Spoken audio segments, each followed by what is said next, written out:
কৰিছে মই আজি আপোনালোকক কৈছো ৰাইজক বুজাব লাগিব স্কুল লাগে নে বন্দুকৰ লাইসেন্স লাগে পিতৃ মাতৃসকলে আজি সিদ্ধান্ত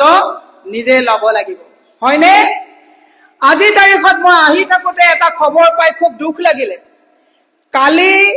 আজি 4 দিন মানৰ আগত এটা এক্সিডেন্ট কেছত সফিউল বুলি ল'ৰা এজনে কালি তেওঁৰ মৃত্যু হৈছে এতিয়া এক্সিডেন্ট হৈছে কি হৈছে আইনে কি কৰিব সেই বিষয়ত মই নকওঁ কিন্তু মৃত্যুৰ কাৰণটো চাও জিএমচিএইচ হস্পিটেলত এক্সিডেন্ট হৈ যোৱা সেই ল'ৰাজন 3 দিন কেৱল প্লাষ্টাৰ কৰি চিকিৎসা নাপায় জিএমচিৰ পৰা ব্যক্তিগত হস্পিটেললৈ ল'ৰাজনক প্ৰেৰণ কৰিবলগীয়া হৈছে আৰু ল'ৰাজনে যোৱাকালি মৃত্যু হৈছে মই ল'ৰাজনৰ মৃত্যুত তেখেতৰ বিদেহ আত্মাৰ চিৰশান্তি কামনা কৰাৰ লগতে শোকসন্তপ্ত পৰিয়াললৈ সমবেদনা জ্ঞাপন কৰি আইনী যি ব্যৱস্থা হয় চৰকাৰক কৰিবৰ কাৰণে আহ্বান জনাইছো কিন্তু মই কোৱা কথাটো হেতু নহয় জিএমচিএইচ অসমৰ এখন উন্নত উৎকৃষ্ট হস্পিটেল বুলি আমি জানো 3 দিন জিএমচিএইচৰ পৰা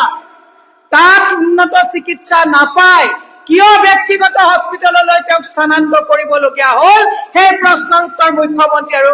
স্বাস্থ্যমন্ত্ৰী আমাক দিব লাগিব তাৰ মানে এওঁলোকে কংগ্ৰেছৰ ঘৰ ভাঙিবলৈ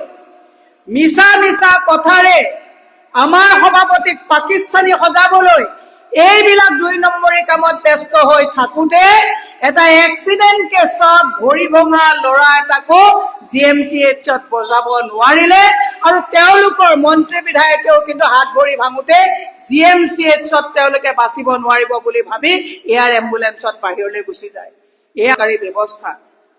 মই সেইকাৰণে আপোনালোকক কৈছো যে আপোনালোকে আজি প্ৰশিক্ষণ লৈ যোৱাৰ পাছত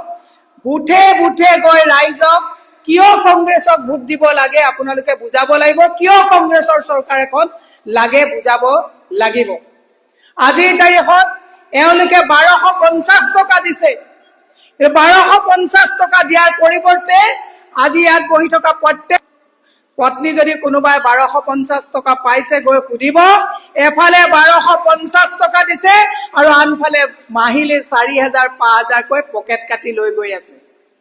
450 টকাৰ সিলিন্ডাৰ 950 টকা তেওঁলোকে আমাক দিছে 2 টকা 75 পইচা ইউনিটৰ বিজুলী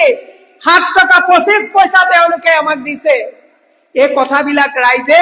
হৃদয়ঙ্গম কৰিব পাৰিব লাগিব আজি তাৰিখত 4 টকা দামৰ এটা গেষ্ট্ৰিকৰ টেবলেটৰ দাম 18 টকালৈকে বৃদ্ধি কৰা হৈছে এই কথাবিলাক ৰাইজক বুজাব লাগিব আজি তাৰিখত মহিলা সবলীকৰণৰ কথা কয় মহিলা সুৰক্ষাৰ কথা কয় জুনমণি ৰাভাই যেতিয়া দুৰ্নীতিৰ কথা ক'লে জুনমণি ৰাভাক থেতেলিয়াই মৰা হ'ল ন্যায় পৰিয়ালে নাপালে মই এই কাৰণে আজি